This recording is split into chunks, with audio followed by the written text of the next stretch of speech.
Vamos a hacer un recordatorio de la parte de esta cuestión normativa y operativa. Porque es muy importante hacer este recordatorio.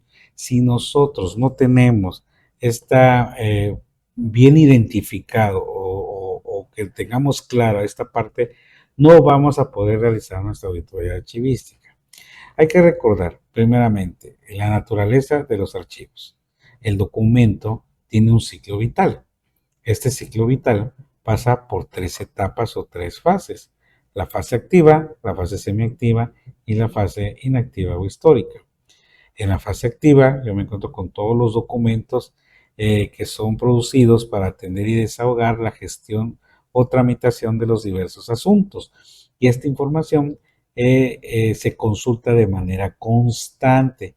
Esta información es la que tenemos en nuestro archivo de trámite. Posteriormente, el documento pasa a la siguiente fase, semiactiva, que son los documentos que tienen una utilidad referencial y la que tenemos que conservar de manera precautoria por alguna normativa, ya sea por su valor legal, fiscal o contable. La consulta de esta información es de manera esporádica, no es constante. Y finalmente pasa al siguiente ciclo vital, del ciclo vital a la siguiente fase, que es la inactiva o la histórica, que aquí su conservación ya es permanente, tiene un valor secundario, ya tiene un valor, puede ser evidencial, testimonial, informativo, por lo cual determinando esa situación va a ser parte muy importante para el desarrollo también de la institución, de la zona, del poblado, de la ciudad, del estado, etcétera. Entonces, es muy importante que tengamos claro este ciclo vital de los documentos, porque a partir de este ciclo vital de los documentos nosotros tenemos que construir nuestro sistema institucional de archivos. Si nosotros no tenemos clara esta parte de la activa, semiactiva, inactiva o histórica, no voy a poder establecer e instalar mi sistema institucional de archivos como marca la ley. ¿Y por qué les digo esta situación? Porque de acuerdo al artículo 21, el sistema institucional de cada sujeto obligado debe integrarse por un área coordinadora de archivos, que es la instancia normativa, que el coordinador de archivos es la figura o representante de la institución en materia de archivos. Pero tiene otras figuras que son operativas, las áreas operativas, pues la unidad de correspondencia o la oficialidad de partes o lo que es la ventanilla única, a veces lo conocemos así, que es muy importante porque es la que recepciona y le debe de dar seguimiento a todos los asuntos del sujeto obligado.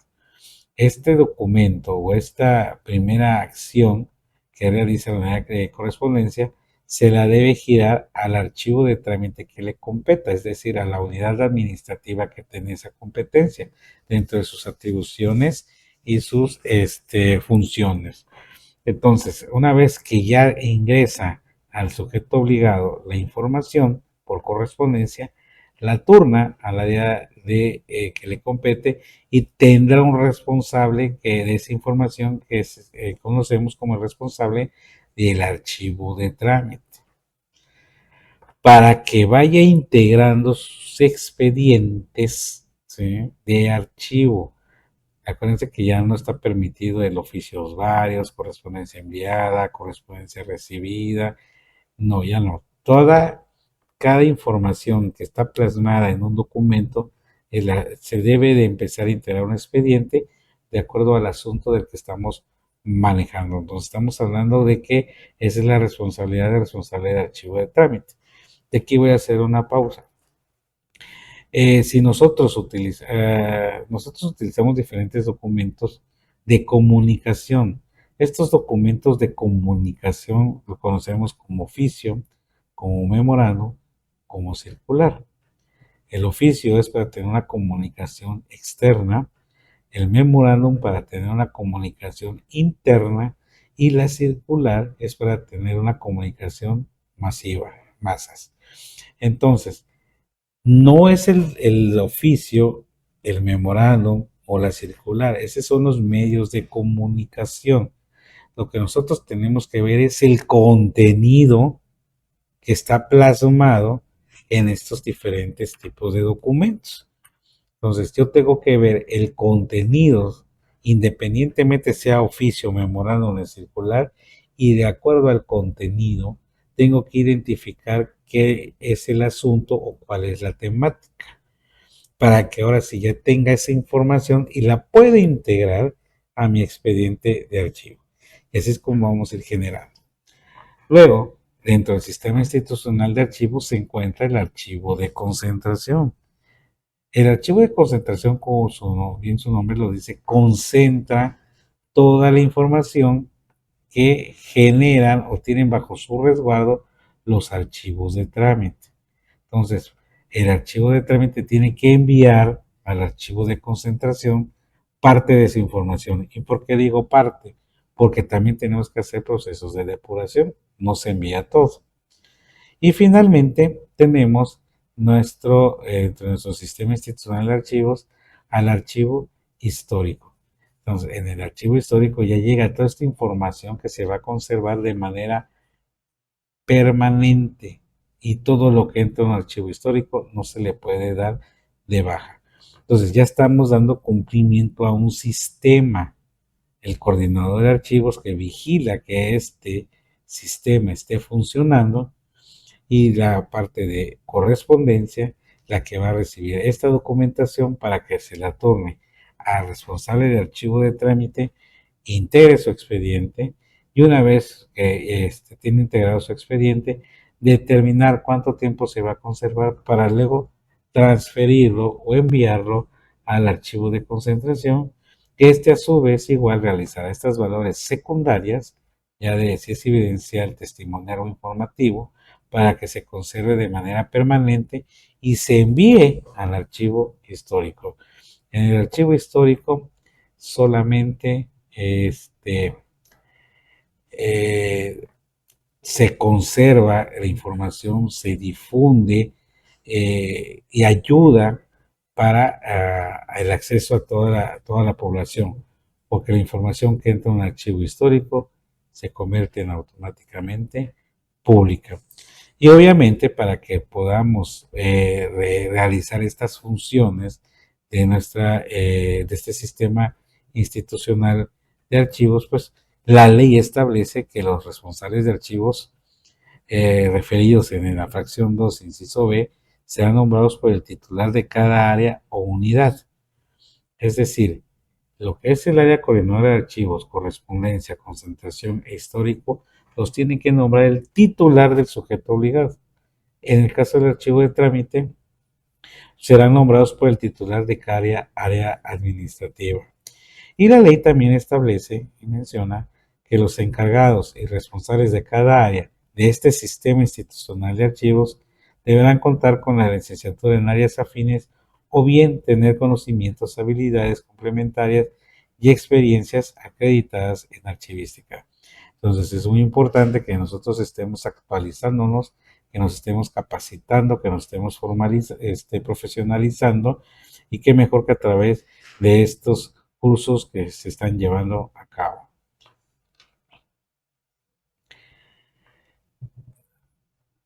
Parte de lo que se ha detectado cuando realizamos actividades, pongo ahora sí de experiencia el Archivo General del Estado, es que para poder integrar este sistema institucional de archivos, al hablar de la parte normativa, tenemos que vigilar, tenemos que cuidar que realmente se le esté dando cumplimiento ¿sí?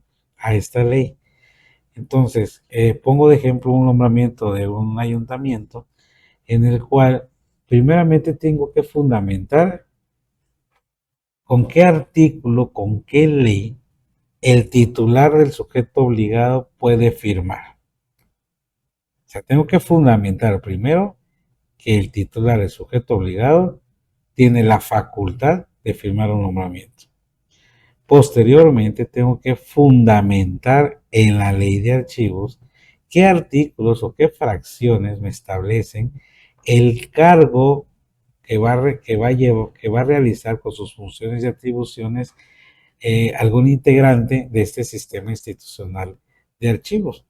Entonces, ya tengo dos, verifica la normativa del sujeto obligado para que pueda emitir o pueda firmar, tenga la facultad como titular del sujeto obligado de un nombramiento. La segunda parte tengo que ver que el articulado o vaya la normativa que nos establece estos nombramientos, emisión de nombramientos, realmente esté acorde a lo que nos marca la ley. El artículo 21 y 22 nos habla que tenemos que tener un sistema institucional de archivos. La fracción 1 del 28, ¿sí? El 22, perdón, es el referente al coordinador de archivos.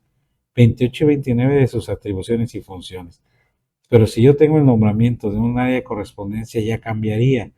Ya no sería la fracción, ahora sería la fracción 1, ahora sería la fracción 2, pero con otro inciso y con otros artículos. Entonces hay que tener mucho cuidado en estos tres puntos, que es la normativa del sujeto obligado para que pueda emitir nombramientos, la normativa verificar en su articulado de la ley de archivos del estado de Chiapas y finalmente que firme el titular del sujeto obligado. Si es el ayuntamiento, entonces tendrá que ser el presidente municipal. En el caso del poder ejecutivo, dependiendo el organismo, es que tienen que firmar secretarias, secretarios, secretarios de Estado, pueden firmar los directores generales, los titulares de las diferentes instituciones. Parece muy sencillo, pero realmente se ha detectado mucha inconsistencia desde el nombramiento de nuestro coordinador de archivos o bien de todos los que integran el sistema institucional de archivos.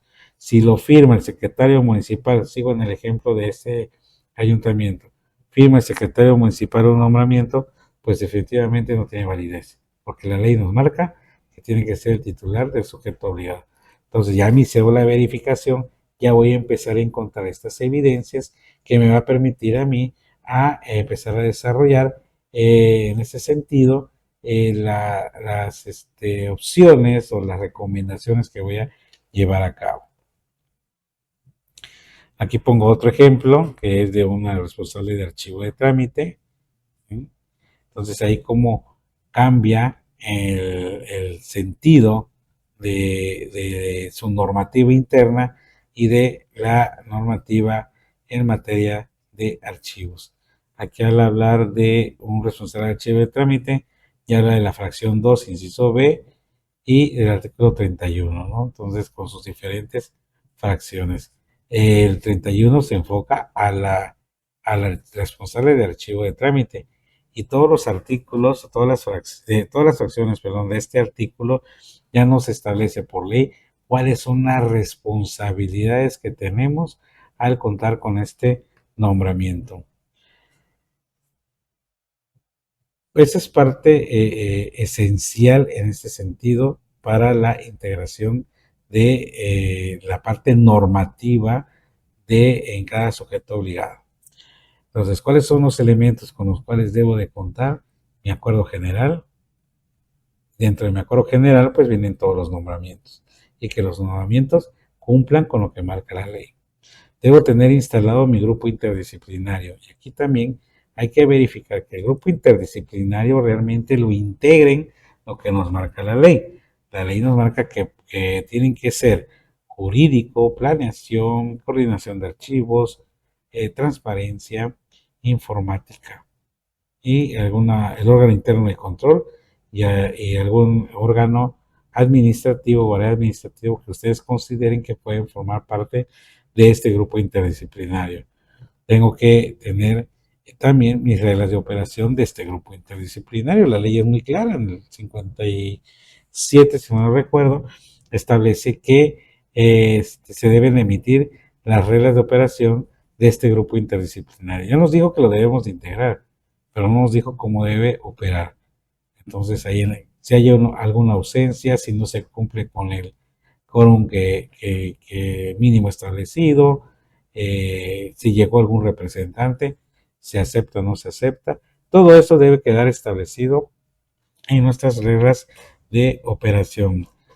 Teniendo toda esta información, nosotros también podemos desarrollar nuestro programa anual de desarrollo archivístico.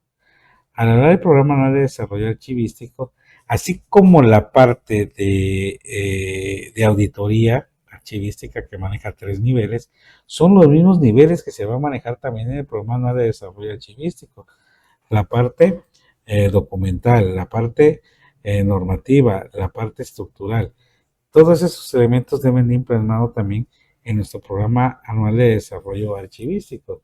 ¿Por qué? Porque es donde vamos a establecer, que nos va a servir de guía, qué es lo que tengo que realizar, con qué lo voy a realizar, me alcanza o no me alcanza, si estoy hablando de recursos materiales, si estoy hablando de recursos humanos o bien de recursos financieros. Ya va a depender la situación en la cual se encuentre. Con esta información, si se encuentra ya establecida, yo puedo generar o puedo solicitar mi constancia de registro nacional de archivos. Entonces, igual hemos trabajado con varios sujetos obligados que se le ha complicado el poder